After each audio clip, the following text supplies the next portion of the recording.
سورہ اعراف کے دوسرے رکوع میں قصہ آدم و ابلیس قرآن حکیم میں دوسری مرتبہ بیان ہو رہا ہے۔ اس سے پہلے یہ سورہ بقرہ میں اس کے چوتھے رکوع میں آ چکا ہے۔ البتہ آپ دیکھیں گے کہ اگرچہ یہ قصہ جو ہے قرآن مجید میں 7 مرتبہ آیا ہے، 6 مرتبہ مکی صورتوں میں اور 1 مرتبہ مدنی صورت میں، لیکن یہ کہ ہر جگہ کوئی نہ کوئی بات نئی ہے، اس لیے کہ جس دور سے بھی یہ تحریک جو ہے حضور کی دعوت کی گزر رہی تھی، اس دور کے حوالے سے کچھ چیزیں جو ہیں وہ ہر جگہ پر آپ کو مزید نمایاں ملیں گی۔ اب مثلاً اس رکوع کے شروع میں ہمیں وہ عظیم آیت ملی ہے کہ جس میں جمع کا صیغہ اختیار کیا گیا ہے، وَلَقَدْ خَلَقْنَاكُمْ ثُمَّ صَوَّرْنَاكُمْ ثُمَّ قُلْنَا لِلْمَلَائِكَةِ اسْجُدُوا لِآدَمَ فَسَجَدُوا إِلَّا إِبْلِيسَ، اس کے بارے میں پچھلی مرتبہ میں عرض کر چکا ہوں۔ اب دوسری بات جو آ رہی ہے وہ یہ ہے کہ جو شیطان نے ورغلایا حضرت آدم کو اور حضرت حوا کو سلام علیہما، کہ جس درخت کا پھل کھانے سے اللہ تعالیٰ نے انہیں روک دیا تھا، کسی طریقے سے ورغلا کر انہیں اس درخت کا پھل کھانے پر آمادہ کر لیا۔ اس کے لیے لفظ آیا فوسوس لہما۔ یہ وسوسہ اصل میں ہم یہ سمجھتے ہیں کہ شاید یہ چیزیں اس طور سے ہو رہی تھی جیسے کہ ہم ایک دوسرے کے سامنے کھڑے باتیں کر رہے ہیں، ایک دوسرے کو پہچان رہے ہیں، لیکن حضرت آدم اور حوا کے بھی دلوں میں وسوسہ اندازی کی ہے شیطان نے، جیسے کہ شیطان وسوسہ اندازی کرتا ہے ہمارے دلوں میں۔ یہ مکالمے اس طرح کے نہیں ہے کہ وہ ایک ہی محفل میں کھڑے ہوئے، عام طور پر سورہ بقرہ کے چوتھے رکوع میں بھی اور دوسرے مقامات پر بھی ہمارا تصور کچھ اور رہتا ہے، لیکن یہاں وہ پردے حائل ہیں۔ ابلیس جو ہے وہ یقیناً جو ہے جنات میں سے تھا، حضرت آدم علیہ السلام کے لیے اس وقت بھی وہ انویزیبل تھا، لہذا لفظ جو آیا ہے فوسوس لہما الشیطان، وسوسہ ان کے دلوں میں ڈالا۔ لِيُبْدِيَ لَهُمَا مَا وُرِيَ عَنْهُمَا مِنْ سَوْآتِهِمَا۔ اب یہاں خاص طور پر ایک بات آ رہی ہے، اس کو ہم متشابہات ہی میں شمار کریں گے۔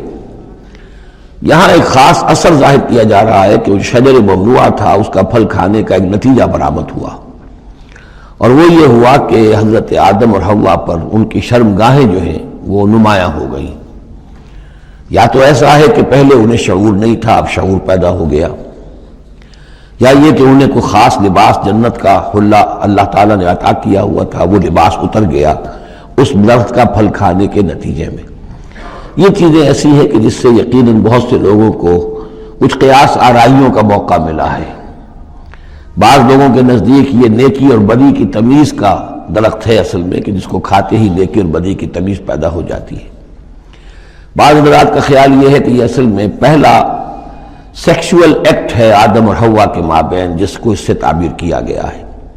یہ مختلف آراء ہیں، مختلف جو ہیں اس میں قیاسات ہیں،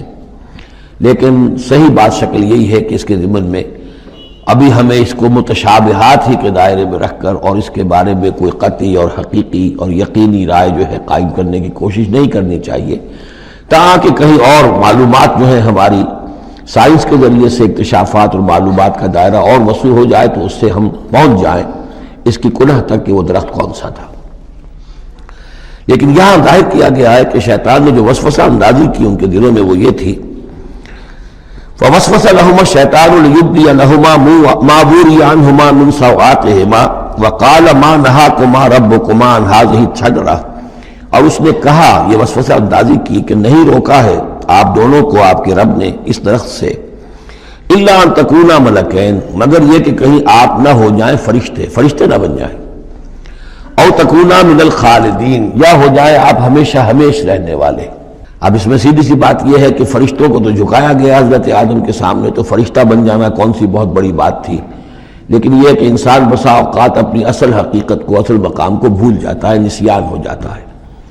اور یہ بات گویا کہ شیطان کی وسوسہ اندازی سے ان کے ذہن میں پیدا ہوئی، یا یہ کہ آپ ہمیشہ ہمیش رہیں اور آپ پر موت طاری نہ ہو۔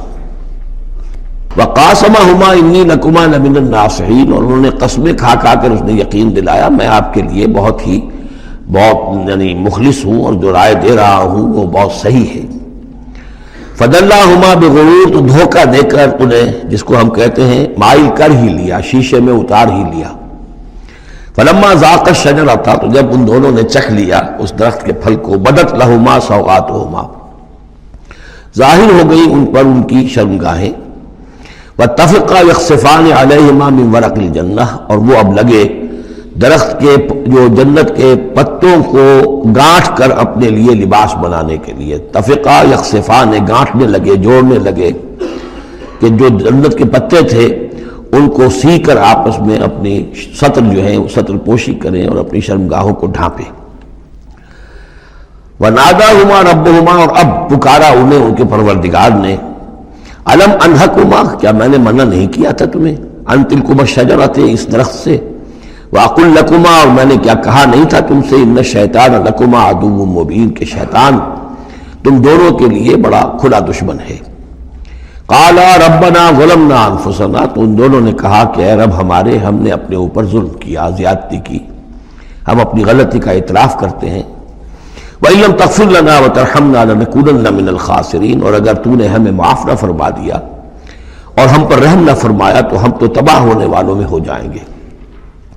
یہاں ایک بات اور نوٹ کر لیجئے، ایک تو یہ کہ یہاں کہیں بھی ایسا اشارہ نہیں ہے کہ ابلیس نے یہ وسوسہ ابتداءً حضرت حوا کے دل میں کیا۔ عام طور پر ہمارے ہاں جو کہانیاں مشہور ہیں وہ یہ ہے کہ حوا جو ہے ذریعہ بنی ہے حضرت آدم کو بھی گمراہ کرنے کا۔ وہ اشارہ نہ سورہ بقرہ میں اس کا ہے نہ یہاں ہے، بلکہ جمع کوئی جو تثنیہ کا صیغہ ہے مسلسل چل رہا ہے، ان دونوں کے لیے معاملہ ہے، بیک وقت ہے۔ تو یہ اصل میں جو عیسائی دنیا میں تصور پیدا ہوا ہے کہ عورت فی نفسہ ہی برائی کی مظہر ہے، ایو سے ایول، ایو حوا اور ایول بری شے، یعنی عورت فی نفس ہی برائی کی جڑ ہے۔ چونکہ ان کے ہاں رحمانیت پیدا ہوئی، شادی نہ کرنا جو ہے وہ گویا کہ اعلیٰ روحانی زندگی کے لیے شرط قرار پایا، عورت سے قرب اور تعلق جو ہے وہ بڑی گھٹیا بات، دنیا داری کی زندگی، حیوانی زندگی قرار پائی۔ تو یہ تصورات قرآن میں کہیں نہیں ہے۔ یہ تو جیسے کہ آدم کا معاملہ تھا ویسے حوا کا معاملہ تھا، اور شیطان نے دونوں کو ورغلایا ہے اور دونوں نے اللہ سے معافی مانگی ہے۔ دوسرے یہ کہ یہاں نوٹ کر لیجئے کہ یہاں یہ بتا دیا گیا کہ وہ الفاظ کیا تھے۔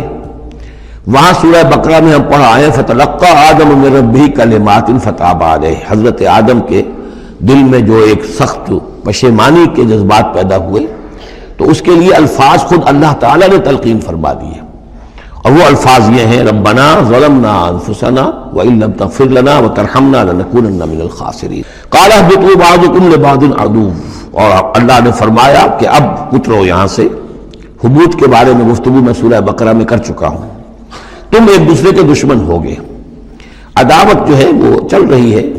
شیطان اور اس کی ذریت اور حضرت آدم کی اولاد، اس کے مابین تو سب سے بڑی دشمنی ہے، مستقل دشمنی ہے۔ باقی یہ ہے کہ انسانوں کے اندر بھی آپس میں دشمنیاں چلتی ہیں۔ وَلَكُمْ فِي الْأَرْضِ مُسْتَقَرٌّ وَمَتَاعٌ إِلَىٰ حِينٍ، اور اب تمہارے لیے زمین میں ٹھکانہ ہے اور ساز و سامان ہے، ضرورت کی چیزیں ہیں، إِلَىٰ حِينٍ، ایک وقت معین تک کے لیے، یہ ابدی نہیں ہے، ہمیشہ کے لیے نہیں ہے، ایک خاص وقت تک کے لیے تمہیں وہاں رہنا بسنا ہے، اور وہاں رہنے بسنے کے لیے جو ضروری چیزیں ہیں وہاں فراہم کر دی گئی ہیں۔ قال فیہا تحیون وفیہا تموتون ومنہا تخرجون، ساتھ یہ بھی فرما دیا کہ اب اسی زمین میں تم رہو گے اور اسی میں تم مر کر داخل ہو جاؤ گے، فیہا تموتون، اسی میں مرو گے، ومنہا تخرجون، اسی میں سے تمہیں دوبارہ نکال لیا جائے گا، بعث بعد الموت۔ یا بنی آدم قد انزلنا علیکم لباسا یواری سوآتکم وریشا، اب یہاں ایک جو یعنی ایک راہبانہ تصور ہی، الٹا قسم کا راہبانہ تصور جو ہے یوں سمجھیے کہ پیدا ہو گیا تھا عرب کے لوگوں میں بھی۔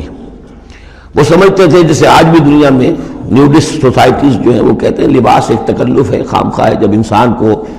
اللہ نے پیدا کیا تو کوئی لباس نہیں ہوتا، پھر حیوانات کا کوئی لباس نہیں ہے، یہ خام خواہ ایک تکلف ہے انسان نے جو اپنے لیے اختیار کر لیا ہے۔ عرب میں یہ رواج پڑ گیا تھا کہ مادر ذات برہنہ ہو کر مرد اور عورتیں طواف کرتے تھے خانہ کعبہ کا، اور یہ گویا کہ بڑا اونچا کام تھا، گویا کہ ہر تکلف سے، یعنی بہرحال اب بھی ہم طواف کرتے ہیں تو صرف 2 چادریں ہوتی ہیں، انہوں نے کہا کہ وہ چادروں کا تکلف بھی کیا کرنا ہے، بس جیسا بھی اللہ نے پیدا کیا ہے مادر ذات برہنہ مرد اور عورتیں جو ہیں وہ طواف کرتے تھے، اور اس کو بڑا نیکی کا کام سمجھتے تھے، بہت یوں سمجھیے کہ اپنی یعنی سیلف اینیہیلیشن یا اپنی نفی ذات جو ہے اس کا بہت بڑا مظہرہ تھا. اب اس کی یہاں تردید ہو رہی ہے. یا بنی آدم، اے آدم کی اولاد، قد انزلنا علیکم لباسا، ہم نے تم پر لباس اتارا ہے، یواری سوآتکم، جو تمہارے شرمگاہوں کو ڈھانپتا ہے، وریشا، اور تمہارے لیے آرائش کا سبب بنتا ہے، زیبائش اور آرائش کا.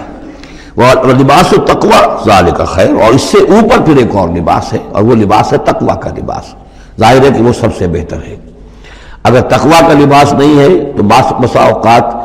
اور انسان لباس پہن کے بھی ننگا ہوتا ہے. اتنا تنگ لباس کہ اس میں جسم کے سارے نشیب و فراز ظاہر ہو رہے ہوں، یا اتنا باریک لباس عورتوں کا کہ جس میں وہ جسم اندر سے جھلک رہا ہو، تو وہ لباس پہنے ہوئے بھی، جیسے کہ حضور نے فرمایا، اللہ تعالیٰ لعنت فرمائے ان عورتوں پر جو لباس پہن کر بھی ننگی رہتی ہیں. تو لباس التقوی ذالک خیر، ایک اور اضافی جو ہے وہ تقوی کا ہے، شرم ہو، حیا ہو، تقوی ہو. ذالک من آیات اللہ لعلہم یذکرون، یہ اللہ تعالیٰ کی آیات میں سے ہے تاکہ یہ لوگ نصیحت اخذ کریں. یا بنی آدم لا یفتننکم الشیطان، اے بنی آدم دیکھو تمہیں شیطان اب نہ بچلانے پائے، نہ دھوکہ دینے پائے، نہ فتنے میں ڈالنے پائے. کما اخرج ابویکم من الجنہ، جیسے کہ تمہارے دونوں